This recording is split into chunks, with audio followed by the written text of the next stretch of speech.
Hormuz প্রণালী এড়াতে ভূমধ্যসাগরীয় pipeline চালুর পরিকল্পনা করছে সিরিয়া, ইরাক ও আমেরিকা। ইরাকের জ্যেষ্ঠ কর্মকর্তা ও আঞ্চলিক নেতারা মিডল ইস্ট আইকে এই তথ্য জানিয়েছেন। সবকিছু ঠিক থাকলে চলতি সপ্তাহে এ নিয়ে চুক্তি আনুষ্ঠানিকভাবে প্রকাশ করা হতে পারে। প্রতিবেদন বলছে ৫০০ মাইল দীর্ঘ এই পাইপলাইন পুনরুজ্জীবিত হলে হরমুজে মধ্যপ্রাচ্যের দেশগুলোর নির্ভরতা উল্লেখযোগ্যভাবে কমিয়ে আনা সম্ভব হবে। ইরান আমেরিকার যুদ্ধে হরমুজ নিয়ে যখন সংকট বাড়ছে, তখন এর বিকল্প ভাবছে ভুক্তভোগী দেশগুলো। তেহরান নিয়ন্ত্রিত হরমুজ প্রণালীর উপর নির্ভরতা কমাতে চাইছে আমেরিকা সহ মধ্যপ্রাচ্যের অনেক দেশ। এমন অবস্থায় ইরাক, সিরিয়া এবং আমেরিকা একটি ঐতিহাসিক ৫০০ মাইল দীর্ঘ পাইপলাইন পুনরুজ্জীবিত করার পরিকল্পনা করছে।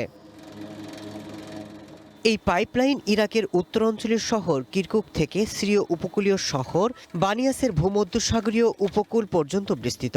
১৯৫২ সালে ইরাক পেট্রোলিয়াম কোম্পানি দৈনিক ৩ লাখ ব্যারেল ধারণ ক্ষমতার এই পাইপটি নির্মাণ করে।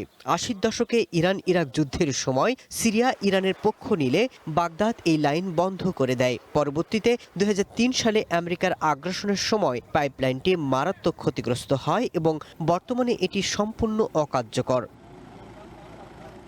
পাইপলাইনটিকে আবার সচল করতে হলে এর স্টোরেজ ট্যাঙ্ক, পাম্প এবং বৈদ্যুতিক ব্যবস্থা সম্পূর্ণ নতুন করে মেরামত বা প্রতিস্থাপন করতে হবে, যাতে প্রায় ২ থেকে ৩ বছর সময় লাগতে পারে। মিডল ইস্ট আইয়ের খবরে বলা হচ্ছে, সবকিছু ঠিক থাকলে চলতি সপ্তাহে এ নিয়ে একটি নতুন চুক্তি আনুষ্ঠানিকভাবে প্রকাশ করা হতে পারে।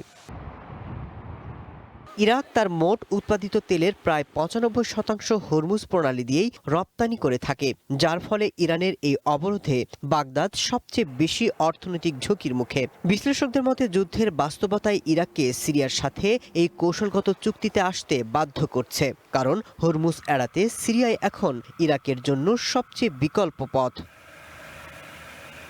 Masud Rana, one international desk.